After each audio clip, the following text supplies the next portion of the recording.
good day mga ka-negative. Ang video ko ngayon is tungkol sa experience ko sa dalawang langis na ginamit ko dito sa aking RFI 2024 model.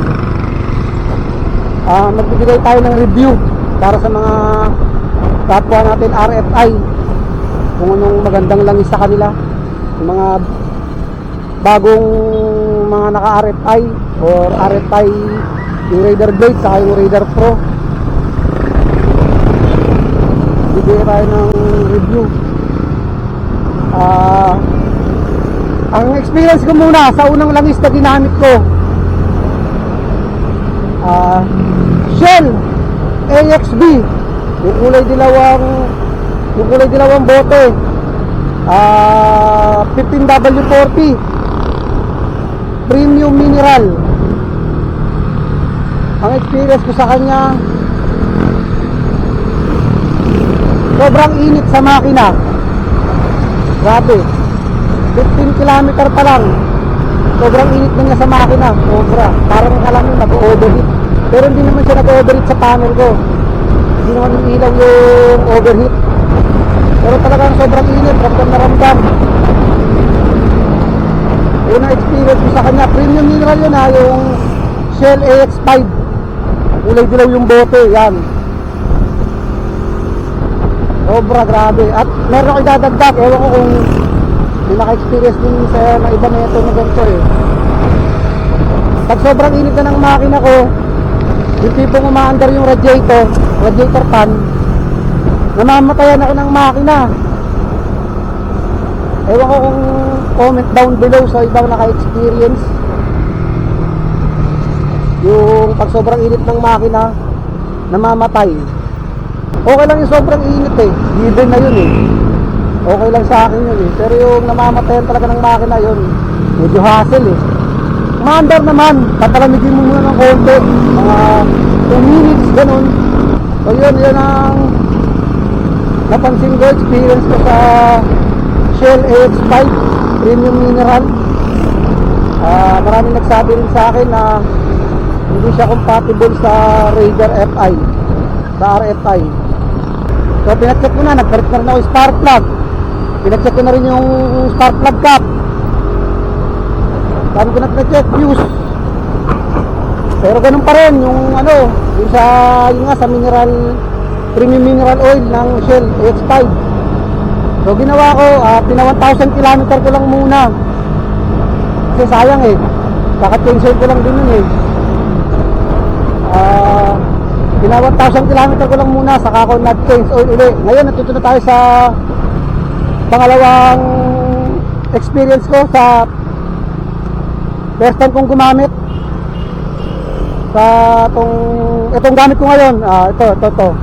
Itong S-Oil 7 fully synthetic.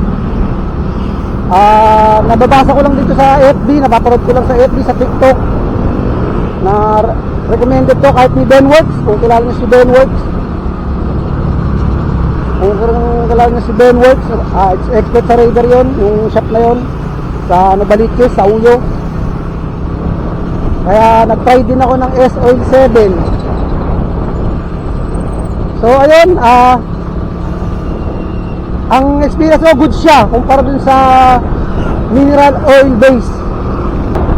Umiinit pa naman yung makina, sobrang init pa naman. Normal naman daw talaga sa Raider yun, sabi sa akin. Marami lang nagtatanungan na normal daw talaga sa Raider ang sobrang init ng makina. Pero yun, so far hindi ko naranasan sa kanya yung mamatayan ng makina.